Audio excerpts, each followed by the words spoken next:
Hey Heartland, Dan here. I get to introduce today's speaker, Darrin Plant. Darrin and I go way back to Long Beach, California. Darrin played in my older brother's garage band, and they played in my garage. So I was like in 5th grade, he was the cool high school kid. I went by Danny back then, and he played in that band, and then we lost complete track of one another until like in the last year, and we both ended up as transplants out here in the Midwest. We reconnected. Darrin is, and it turns out he actually left my brother's garage band and went and joined a band that looks like this. Little did we know that Darrin would be the silent third party of the band Wham! Bet you didn't know that, did you? A little wake me up before you go. We end up, of course, reconnecting out here, and Darrin's here today to talk about the triumph and the tragedy of being a part of a 80s rock band. And he's going to talk about how it was the best of times and the worst of times. Totally joking. It wasn't the band Wham, and he's not here to talk about that. He is to talk about Jesus and the parable of the tenants. In this series, it was the best of times, it was the worst of times, and here's what I love about Darrin. Darrin has a huge leadership heart. Darrin has a vast amount of ministry experience, and Darrin is an insightful dude with a bias to action. You're gonna dig him today, and so you can either go crazy cheering for him, or you can sing "Wake Me Up Before You Go," whatever you prefer, but please welcome Darrin Plant.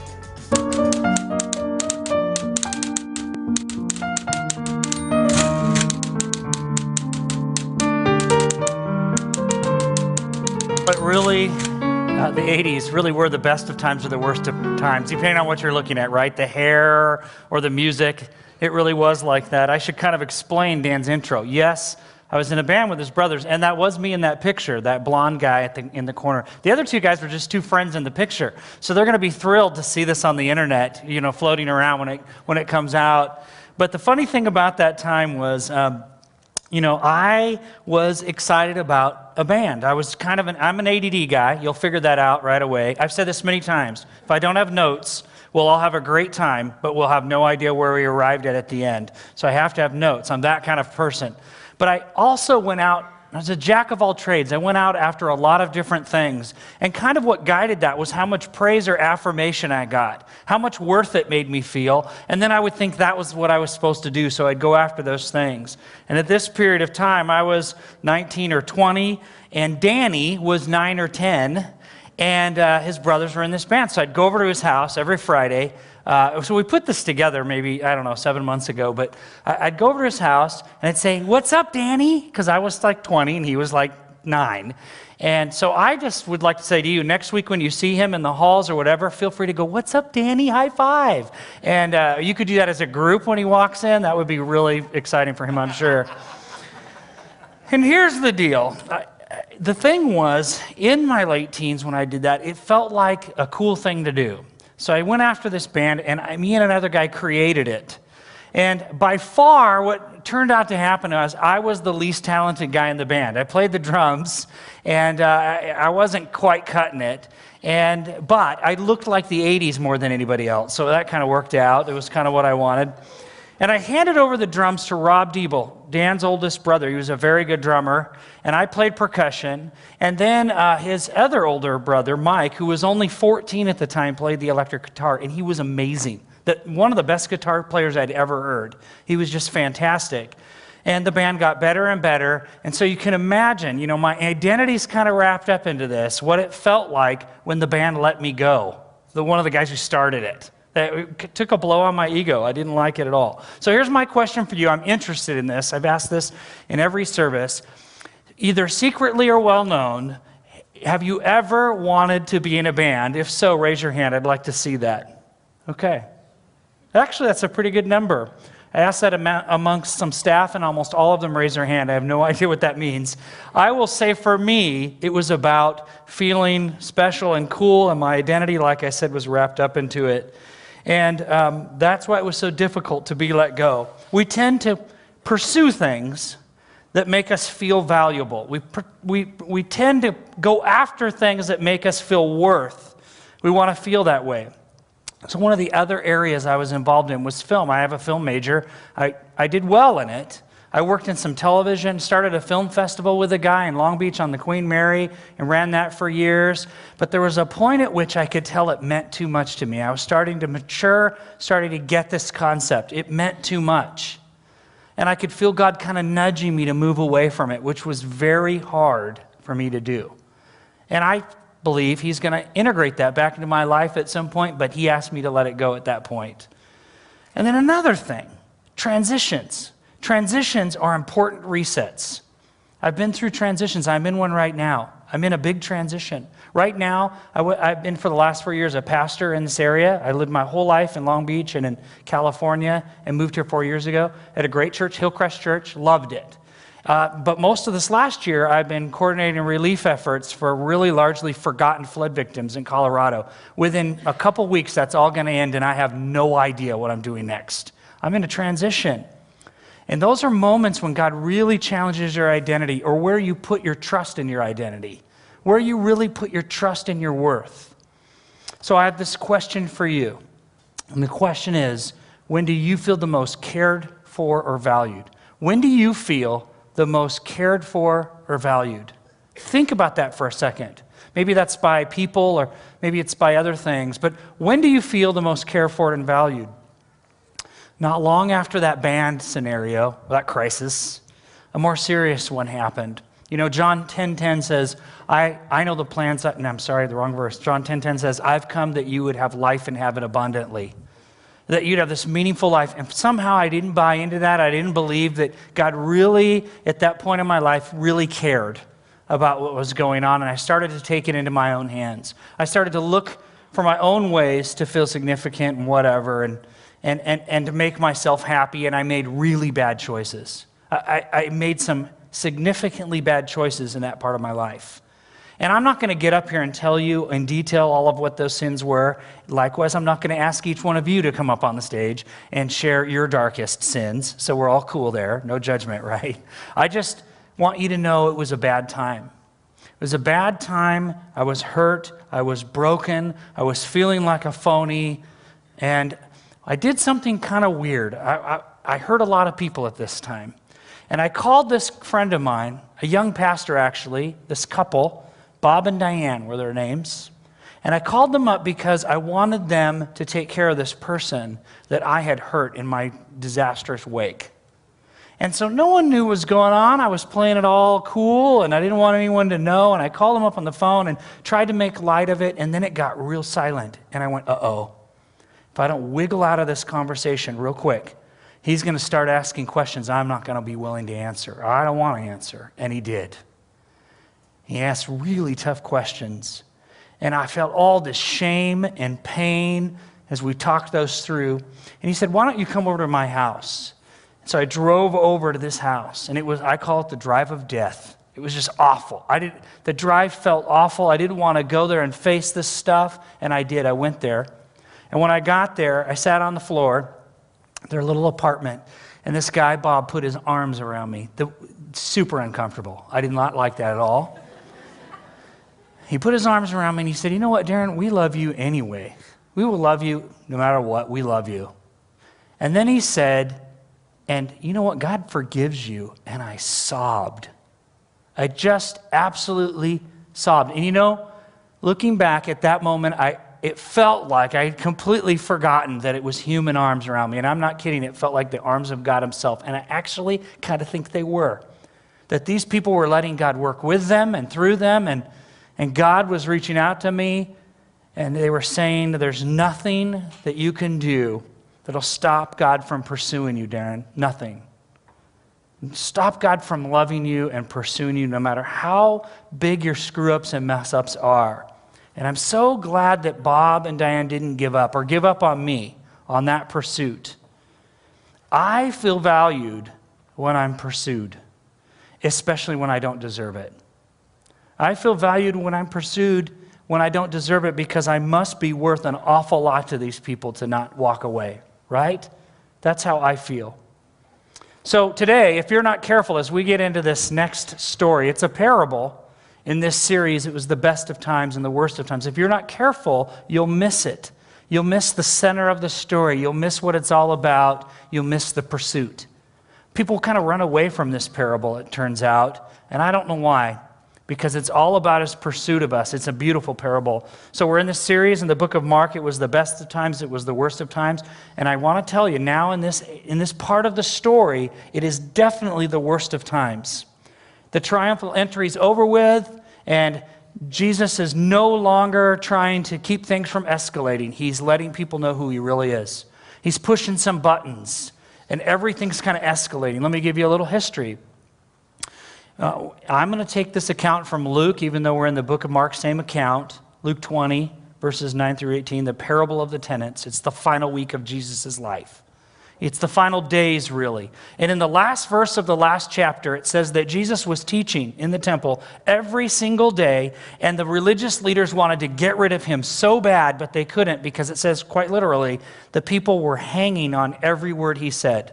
They were this buffer between him and the chief priests, the Sadducees, the scribes, the elders.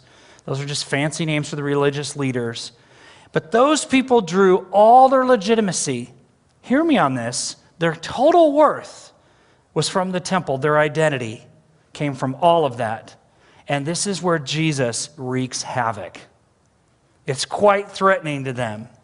Jesus goes on this offensive. He asserts his authority. And here's the setting.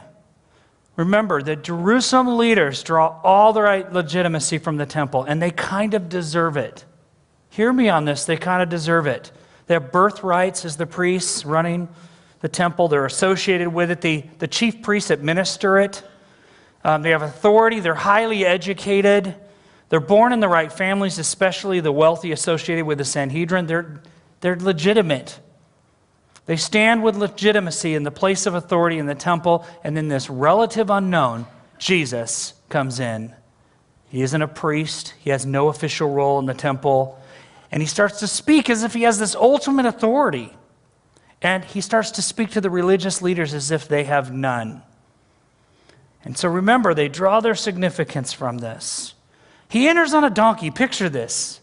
It's the sign of kingship. He's riding in as if he's the long-awaited king in the line of David.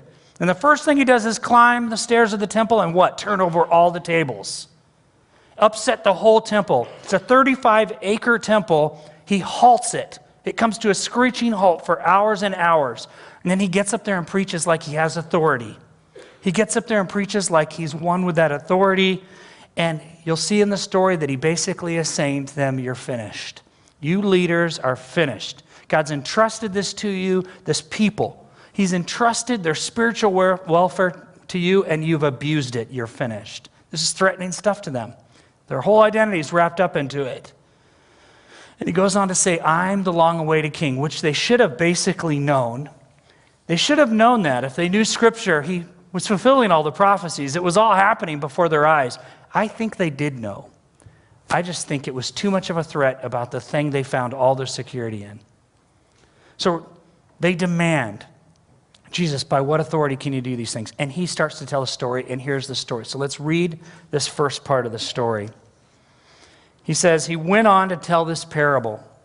A man planted a vineyard and rented it to some farmers and went away for a long time. Now, stop right there a second. It's common for a wealthy person to have a property far from them, a 2 days ride even. That's very common. And so he says, at harvest time, he sent a servant to the tenants so they would give him some of the fruit of the vineyard.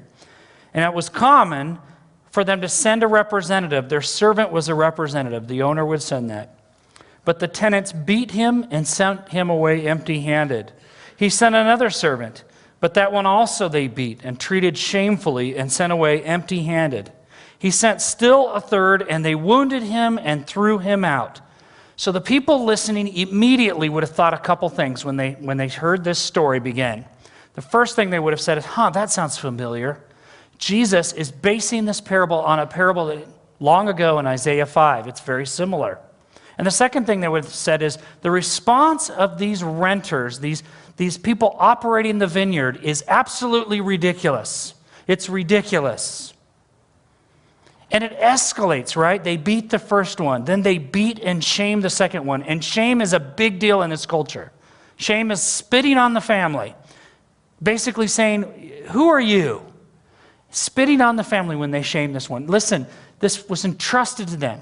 When a property is entrusted to you like this, you get all the benefits of that property. He's just asking for some fruit from the property he owns that he's entrusted to you. You don't own it.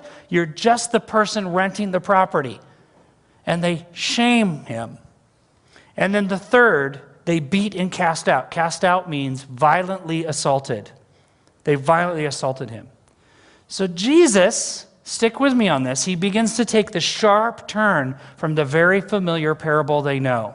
He takes a sharp turn because in that parable, God puts all this stuff into the vineyard and it doesn't produce, and that represents Israel and them turning away from God, and he gets very angry with Israel and says, I'm going to turn away from you for a time. But that's not this story. He's upset with the renters, with the vine growers, who somehow have come to believe this is all their deal. This is all theirs. They've lost focus. They've abused their power. They've abused what's been entrusted to him. And so at this point in the story, every single person knows exactly what they think is coming next, because the owner has the right in this culture, and it makes sense to us in our culture today, he has the right to contact the authorities who will put together an armed group of men to toss these people out. That's what should happen next. The renters are ridiculous. But Jesus continues, and we get to the center of the story, and that'll be important in a minute. He says this in verse 13. The owner of the vineyard said, what shall I do? Now, they think they know the answer. And then he goes on to say, I will send my son whom I love. Perhaps they will respect him. What? What are you saying? To the listener, that's absolutely, unbelievably crazy. That's an unbelievable level of restraint. In hope of what? He must be hoping for something important to have that kind of restraint for what he should rightfully be able to do. It reminds me of a line, really in a great movie. Listen for the line in this trailer. You Jackie Robinson? We go hard. I father, I Brooklyn Dodger them. I jack, I rob, I sin. Oh man, I'm Jackie Robinson. Set when I run base, I dodge the pen.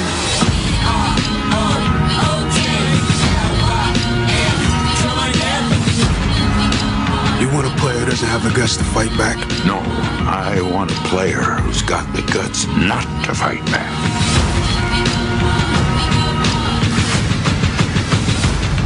You give me a uniform, you give me a number on my back, and I'll give you the guts.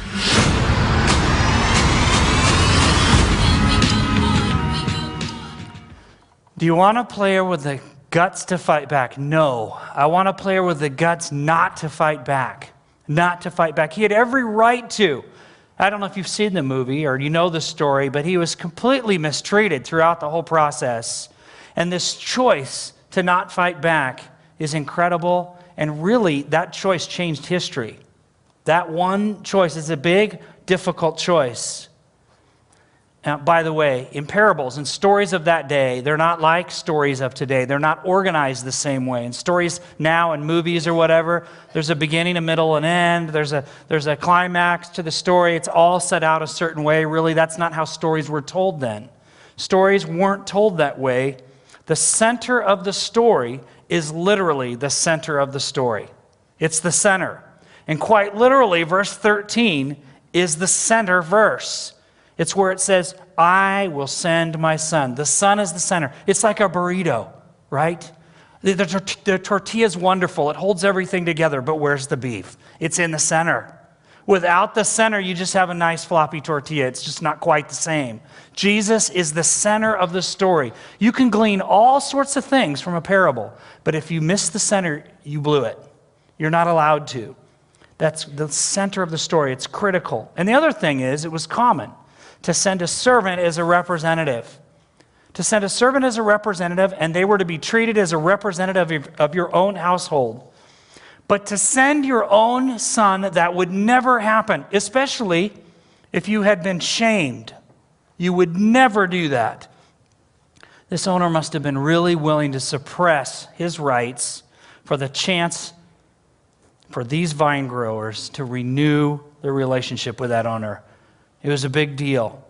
It's a big deal. See, when people look at this parable, they miss the center and they see judgment. They miss the center. The center would never happen. The center is this ridiculous level of suppression of something in order for some great means to come, with humility, with vulnerability, even in the midst of shame. The center is critical.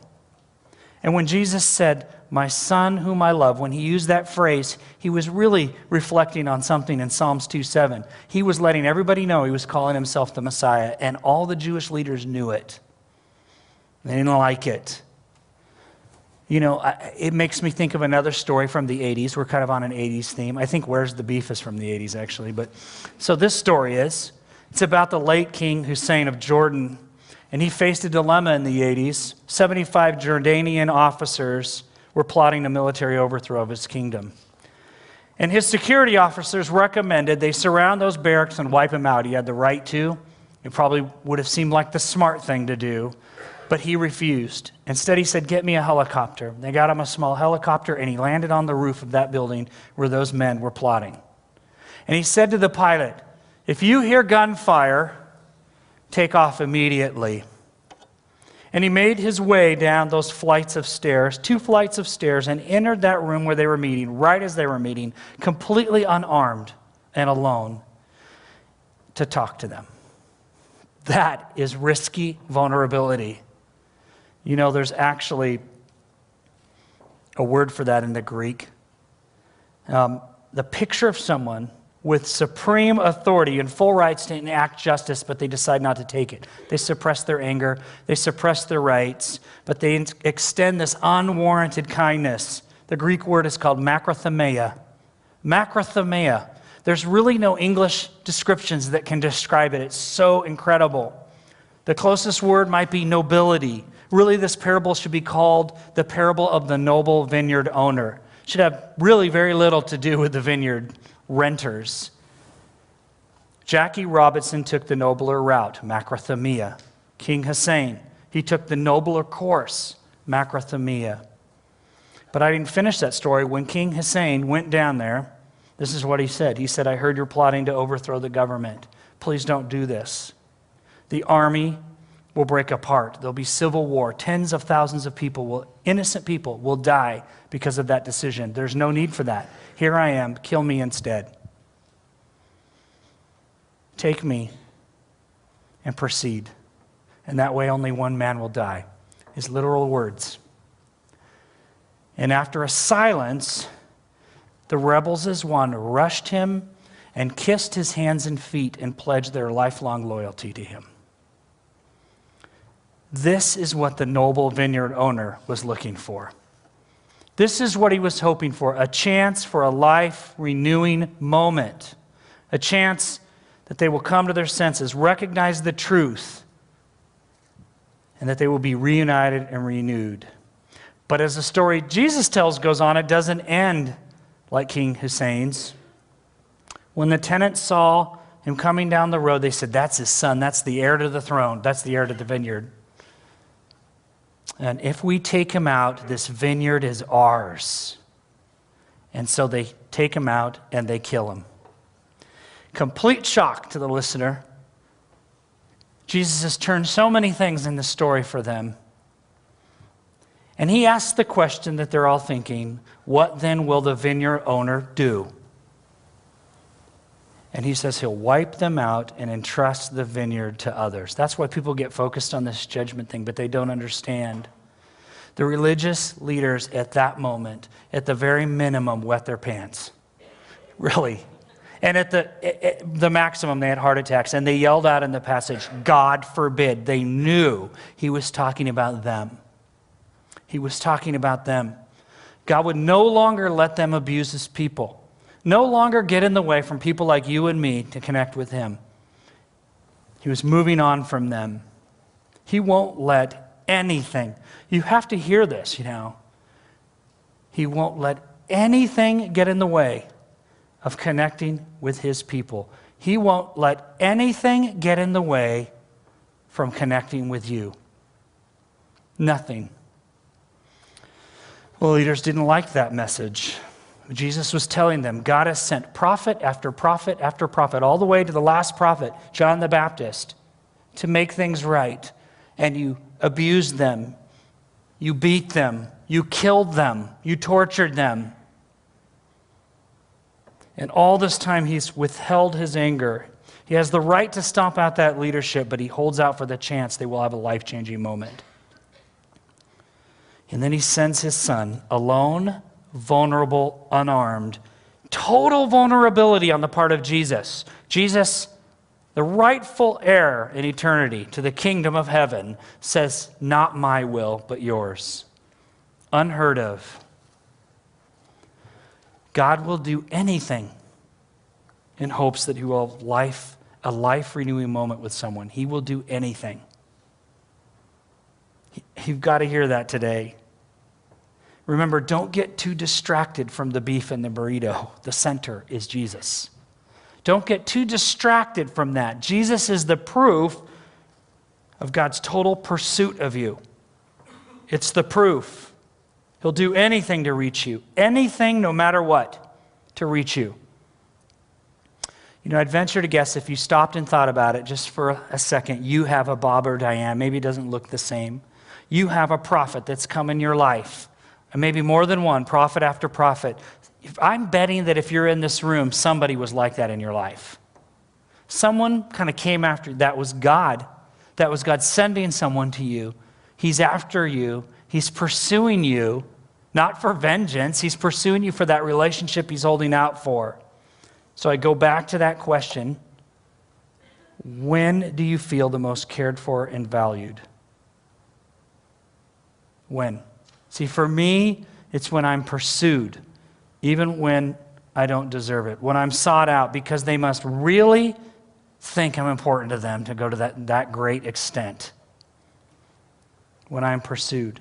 God is in hot pursuit of you. Fill in your name there. I worry about talks like this because we tend to think very generically, oh, God is in pursuit of us. He's in pursuit of you, Bob, Jim, Mary, whatever your name is. He knows you. He knows you by name. He's in hot pursuit of you.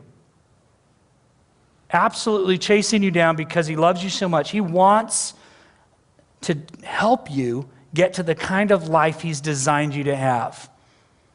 But he'll never force you. He'll never do it. Look at this verse. It's a great verse. Psalm 33:18. But the eyes of the Lord are on those who fear him, on those whose hope is in his unfailing love. You know, I used to not like verses like that because it has that word fear. What, I'm supposed to cower? When I think of God, great, he wants me to cower. That's not what we're talking about here. The word for fear is deep respect. Deep respect, and I've thought of different analogies for that. I have respect of gravity. If I say, oh, I don't care about gravity, and I throw a brick in the air, it's still going to land on my head and crack my head open. I mean, I have to have a deep respect. But I really like an analogy that Steve Weatherford, the high school dude here, I don't know everybody's names, he's your high school dude. He said a train, it reminds him of a train, and I loved that. Think about that for a second. I don't cower at the thought of a train, but I respect its power, right? The closer I am to the train, the more I respect its power. If I'm right there on the ground in front of it, or near it, when it goes by, the ground will rumble as it just plows through. If I'm close enough, the wind wake will blow my toupee clean off my head. I don't wear a toupee, but it would if I had one. So it's that powerful. I would much rather be sitting on that train than standing on the tracks in front of it. Do you understand what I'm saying? I'd much rather be on that train sipping a latte, listening to the music, trusting where it's going to take me, than standing on the tracks in front of the train. I have a deep respect. That's what the fear is all about. That's what that word is all about. And there's another verse that mentions it. I don't have it on the screen. Mentions this word, 39:24 of Psalms. Says, I am fearfully and wonderfully made. Isn't that interesting? God uses the same term for me. He has deep respect for what he's created, for me personally, for Darrin, for you, each person in here. He created it. He has deep respect for it. And then he says, I'm wonderfully made. What? I mean, I'm like the ADD crazy guy of the year. And I'm like, how could he create that? And that's wonderful and all that stuff. The deal is, he created that because he intended for me to be only completed by him. It's a wonderful relationship. Whatever your thing is, whatever fault you were created with, you're meant to be completed by him. You're meant to be completed by him. He had a deep respect for you. Do you believe that? Do you trust that he knows better than even you know yourself, that he knows you that way? Do you believe that he could value you so much he would do anything to protect you, and that he's in a hot pursuit of you? God truly has eyes fixed. Picture that verse. His eyes are fixed on those who fear him and whose hope is in his unfailing love. A special level of attention is given to the person that has a deep respect for the truth about him and the relationship he intends to have for you. His grace extends to the biggest, baddest, ugliest sinners in this room. And I know how this goes. There's a percentage of you that think that's you. And there's no way to find out whose is the worst. Listen, you can't do anything bad enough to stop that pursuit. You can't do anything bad enough to stop that pursuit. See, the Pharisees couldn't let go of their self-created source of significance and identity. They stood on the train tracks in front of the train. The Pharisees couldn't let go of their pursuit of worth long enough to recognize worth was pursuing them. The ultimate worth from God. The Pharisees also forgot they were renters, that they were stewards entrusted and not owners. Listen, I'll say it to you this way. You don't own a stinking thing. You own nothing. You think you do. You think you're a self-made person, perhaps. You've got these great talents. You weren't born with those talents. Maybe you invested in them. That's great. You didn't choose to be born in America. I cannot get it through our heads enough. God has only entrusted those to you. They're not worth worshiping. They're not worth getting your sense of worth from. None of them. They're great things to do well with. When you're entrusted with something, do well with it. Absolutely. But we shouldn't go after created things to fill that need that only God can create. Let me give you some examples of how we start to do that. We do it with our kids. If my kids turn out just right, if my kids are just the way I want them, then I'm going to feel this great sense of significance and worth, and it never really pans out, right? I can give you a funny example. A funny example is my son, Connor. I was a new pastor at a church, very new. And I was on the stage getting ready to do the announcements. My wife was on the worship team, and they decided, the kids stayed in during worship, and they decided to let all the kids sit in the front row. And I was like, I don't know if this is a good idea. And during the worship, my son, Connor, I think he was 4, got super excited, and he stood up on his chair during the worship and did this. In front of the whole church, the whole song. I couldn't get to him. My wife couldn't get to him. We just sat on the stage and went, oh. And the church responded much like you are. They were roaring. They thought it was hilarious. And I said, because I had the mic and I panicked, I said, all I know is he didn't get it from me. And my wife gave me this really dirty look. So that's a light example of I can't control exactly how these things are going to go. I actually like that story. I can't exactly control those things. I can't. What happens when my kids are gone if all my identity is wrapped up in their sports or in their academics or whatever it is to give me a sense of worth? What happens when they're gone? What about a spouse? Or what about a future spouse? You're like, oh, when I get married, it's going to be wonderful. Everything's going to work out fine. I'm going to finally have made it and be the most worthwhile person on earth. It's just not true. And usually in services like this, the ones laughing are the married ones. They know it's not true.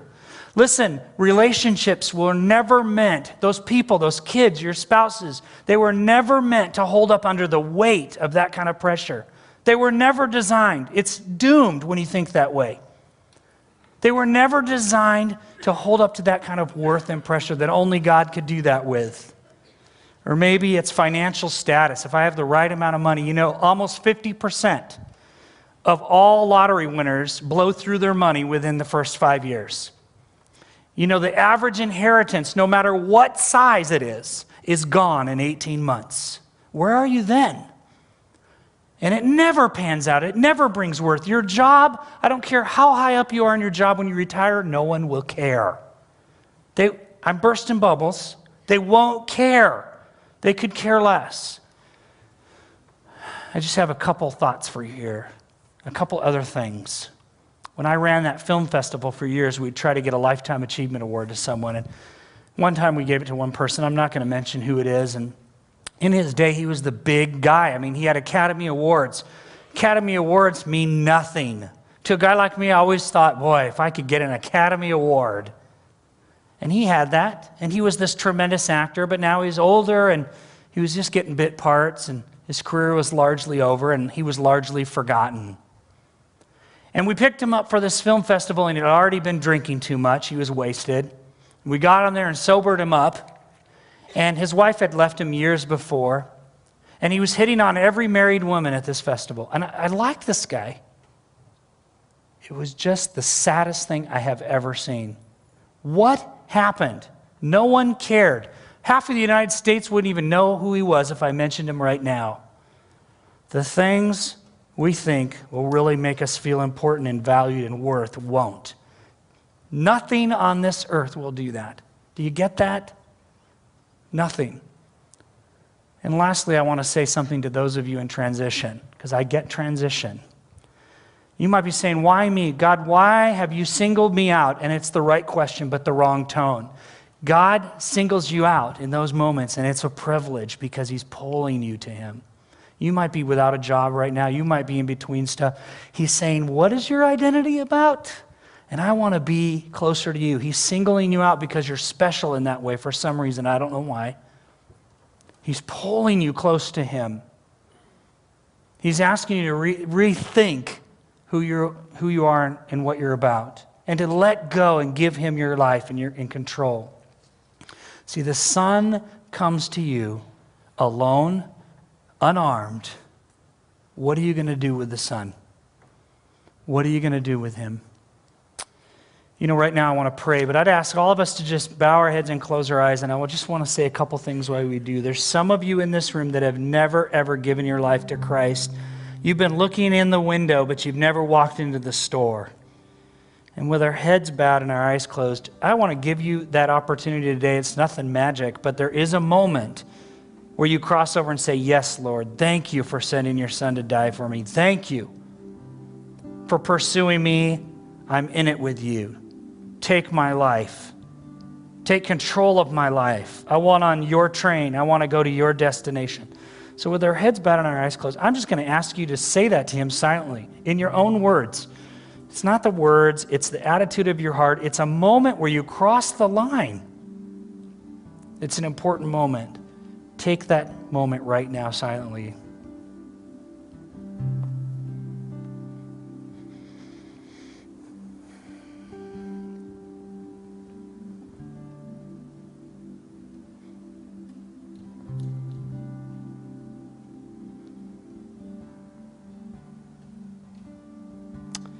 With our heads bowed and eyes closed, you know, at the end of this service, there'll be people down here in front, ready to pray with you. I'll be down here. I just want to encourage you, if you did that for the first time today, to come down and tell me or tell one of us. Tell somebody.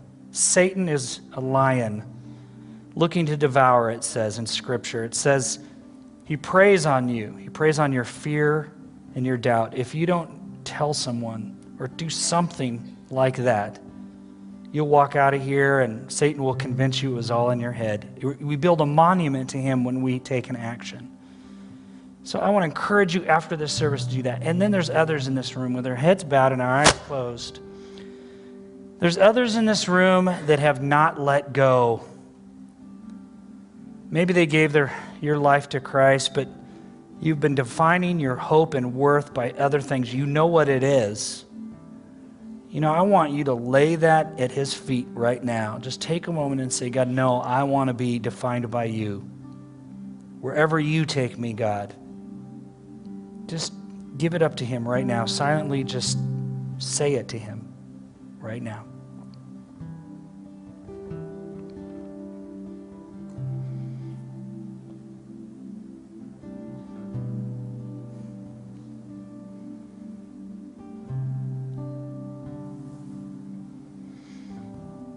Father, I'm up here on the stage and I'm going to say it. I love you. I'm your child. There's nothing that's more important.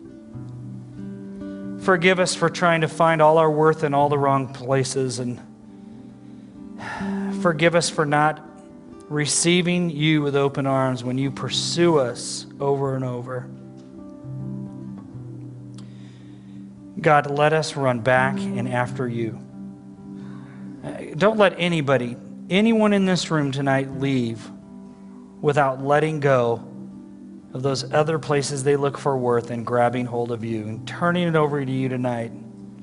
We ask you to do this in us, to help us because it's difficult. We love you. And we ask all this in the power of the person who made it possible, the person who openly and willingly and with great vulnerability sacrificed his life for us, in the name of Jesus Christ. Amen.